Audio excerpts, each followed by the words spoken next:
Bonjour, bienvenue dans ma chaîne pour cette nouvelle vidéo. Aujourd'hui, je vais vous raconter des nouvelles qui se sont passées cette semaine au sujet. Mais pas cette semaine, ça fait depuis au moins 2 mois qu'on en parle. Mais j'ai pas voulu en parler, ok?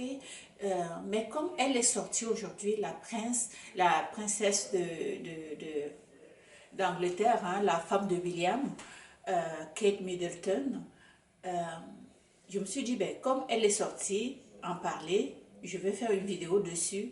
Pas pour parler de son histoire en tant que telle. Vous savez, souvent quand je vous raconte une histoire, c'est pour qu'on tire une leçon de ça. C'est tout ça qui est important dans les vidéos que je vous présente. C'est que on tire une leçon et on regarde un peu par rapport à ce qui arrive à quelqu'un, comment nous on se reconnaît là-dedans et comment nous on peut gérer la situation. Donc, pour ceux qui ne connaissent pas Kate Middleton, c'est la femme du futur roi de l'Angleterre, hein, le fils de Lady Diana qui est décédé. Alors, donc, au début de cette année, tu sais, c'est une jeune femme qui est souvent très active sur les réseaux sociaux. Donc, elle a disparu un peu, on ne la voyait pas. Alors, les rumeurs ont commencé à courir, qu'est-ce qui se passe avec elle? Et par la suite, donc, c'est sorti qu'elle avait eu une chirurgie, qu'elle avait une douleur à l'abdomen et qu'elle a subi une chirurgie et qu'elle est en train de se reposer. Ok? Les rumeurs n'ont pas cessé de circuler. Alors, donc récemment, le 8 mars, hein, la fête de la journée de la femme, vous savez ce qu'elle a fait, la pauvre fille, même si elle était malade, ok, il fallait qu'elle réponde aux rumeurs qui circulaient, c'est-à-dire elle a publié une photo d'elle avec ses enfants. Malgré ça, les gens ne sont pas dupes, les gens c'est encore attisé les rumeurs, les rumeurs, les rumeurs. Je vais vous montrer la photo qu'elle a publiée le 8. Et on se demande, les gens ont même dit que ce n'était pas elle. Ok? Regardez ça. Les gens ont dit que ce n'était pas elle. Là, voilà avec ses enfants.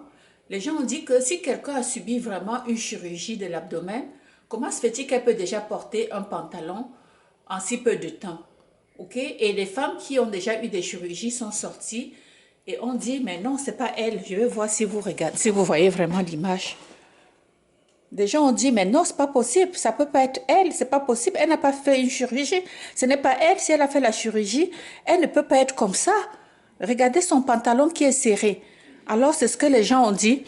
Donc, et suite à ça, quelques temps après, elle a démenti, ok? Elle a confirmé que, ben voilà, c'était pas elle, la photo avait été photoshopée, et puis tout ça. Alors ça, vous comprenez qu'après ça, les gens ont encore commencé à raconter des histoires.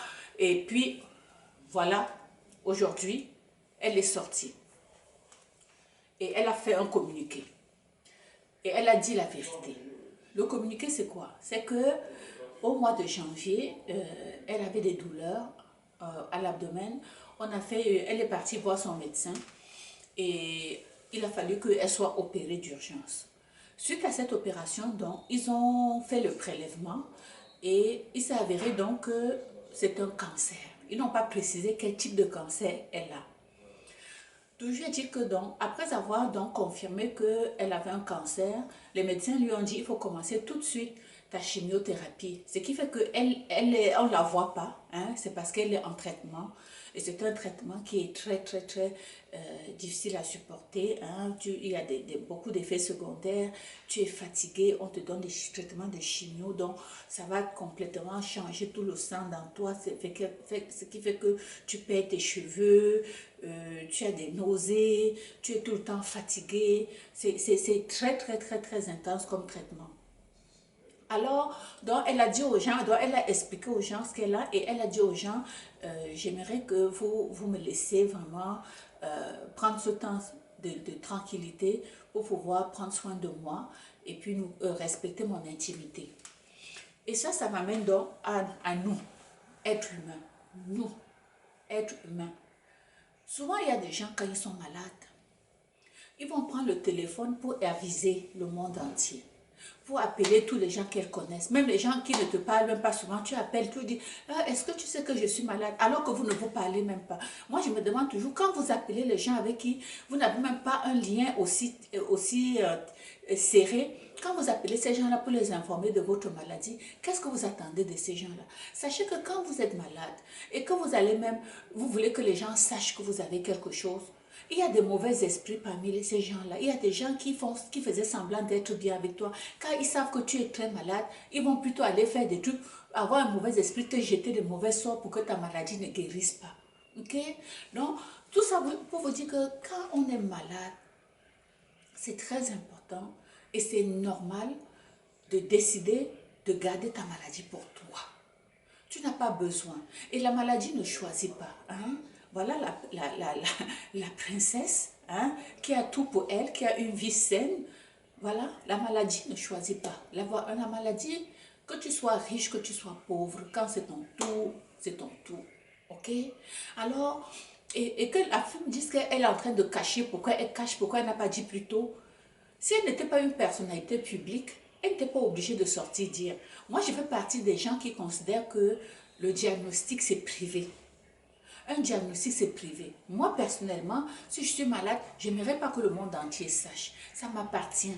Et surtout, souvent, vous savez, le problème avec ça, c'est quoi? C'est que quand tu es malade, même quand tu vas mieux, même quand tu es guéri, même quand je ne sais pas, ça peut ne pas guérir, ou bien la maladie est longue et puis tu es déjà déprimé à cause de ça. Et tu te promènes dans la rue, il y a des gens qui vont toujours te voir. Et puis, et ta maladie, ils reviennent toujours sur ça. Vous comprenez? Ils reviennent, ils sont toujours en train de te poser la question, toujours sur ta maladie, comme si tu étais fait pour être malade toute ta vie. Ok?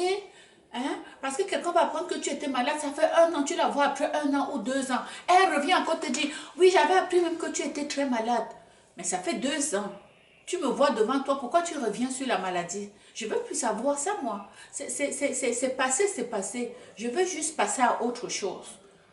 Et je comprends donc cette princesse qui dit, respectez mon intimité, nous allons, ma famille et moi, on va prendre le temps, hein, je vais prendre le temps pour faire mon traitement, et puis vivre ma convalescence quand je vais être rendue là. Ça va être long, mais sachez que c'est mon choix. J'espère que suite à sa sortie d'aujourd'hui, que les gens vont arrêter. On ne va pas chercher chaque jour. Je comprends que les journaux veulent vendre le journaux. Ils vont aider, chaque fois, ils vont sortir un petit quelque chose. Chaque fois, ils vont sortir une petite nouvelle pour que les gens lisent. Même s'ils n'ont pas de nouvelles. Ok? Alors, vraiment, quand vous êtes malade aussi, si quel que soit ce que vous vivez, que vous avez des situations difficiles, on ne choisit pas. On prend ce temps-là pour s'occuper de soi. Et que ce que les gens disent, si quelqu'un dit, parce qu'il ne faut pas avoir peur que telle personne va dire, tu ne m'as pas dit, oh, tu étais malade, tu ne m'as pas informé. Tu l'informes pour qu'elle fasse quoi? Est-ce que c'est elle qui va te payer les médicaments? Tu l'informes, est-ce que c'est elle qui va venir chez toi te préparer à manger? Est-ce qu'elle va venir dormir avec toi? Est-ce qu'elle va venir te laver quand tu en as besoin? Dis-moi. C'est sûr que tu as des gens proches, des gens avec qui tu es tissé serré, à qui que tu aimerais, que tu peux informer. Ça vous appartient. Hein? Mais il faut choisir la personne à qui tu veux partager l'information parce que ce n'est pas toutes ces personnes-là qui ont une bonne énergie. J'insiste là-dessus. Parce que moi, je suis quelqu'un qui croit en l'énergie que la personne dégage. Il y a des gens, dès qu'elle arrive quelque part, tu sens l'énergie. Et puis, l'atmosphère devient lourde en sa présence. Et ces genres de personnes, si tu es malade, si tu as une maladie grave comme celle-là, et ce genre de personne, elle vient autour, je peux vous dire que la guérison peut être compliquée parce qu'elle va tout faire. Elle va venir seulement juste peut-être prier pour que ça ne guérisse pas. Elle va prier pour que tu souffres davantage. Elle va prier pour que tu vives le calvaire. Donc, il faut choisir à qui tu dis tes affaires. Parce que, vous savez, dans la vie, si tu as quelque chose que tu veux même pas que quelqu'un sache, garde-le pour toi. Garde-le pour toi. Parce que dès que tu as déjà ouvert la bouche pour dire à une personne, c'est déjà parti. Je me rappelle une fois, j'avais une nouvelle. J'ai dit à un grand ami à moi, un garçon en plus, en me disant, mais les hommes sont différents des femmes. Je me suis dit, ben, c'est un homme, il va le garder pour lui. Non. Je lui ai dit, je pense que quand il est arrivé chez lui, la première des choses qu'il a fait, il a dit à sa femme. Vous allez vous dire que c'est normal. Un homme dit tout à sa femme. 2 jours après, je lui ai dit, j'espère que ce que je t'ai dit là, que tu n'as pas divulgué. Il dit, j'ai seulement dit à ma femme. Et je lui ai demandé, ta femme a dit à qui? Il a dit, sa femme a dit à telle autre personne. Vous comprenez que ce que je voulais que ça reste secret, c'était déjà parti. Et là, depuis ce temps, ce que je fais, qu'est-ce que je fais moi? Je comprends. Souvent, on a envie quand le cœur est plein, tu veux sortir ce que tu as sur le cœur. Vous savez ce que je fais maintenant? Soit je me parle, soit je prends un cahier. J'ai un cahier que j'ai toujours à main. J'écris. Je lis comme si je parlais à quelqu'un. Parce que souvent, même ceux qui sont proches de toi, ils ne sont pas prêts à t'écouter. C'est ça le problème. Le tout, c'est même pas seulement de dire à quelqu'un, c'est d'avoir quelqu'un qui t'écoute vraiment. Quelqu'un qui est là pour t'écouter. Pas quelqu'un à qui tu es en train de parler et la personne est sur son téléphone. Comment tu vas dire quelque chose? Quand tu es dans cet état de détresse où tu as besoin vraiment de parler à quelqu'un qui est là pour toi, c'est rare de trouver des gens qui sont là pour toi en ce moment-là. Là pour toi. Quand je dis c'est là pour toi, c'est vraiment te regarder dans les yeux. Si ça prend 30 minutes, si ça prend 1 heure et qui t'écoute. C'est rare de nos jours. Rare de nos jours. Alors c'est ça, je voulais partager cette histoire-là avec vous. Il y en a certains qui vont toujours dire, mais c'est son problème, elle n'est pas la seule qui est malade, tout le monde est malade, tout le monde fait... Bien sûr, bien sûr. Mais comme c'est devenu un problème, une information publique, c'est pour ça que j'en parle et puis on tire notre propre leçon.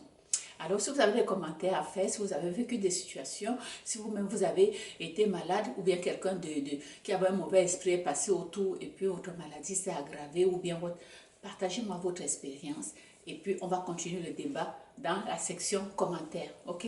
Ciao!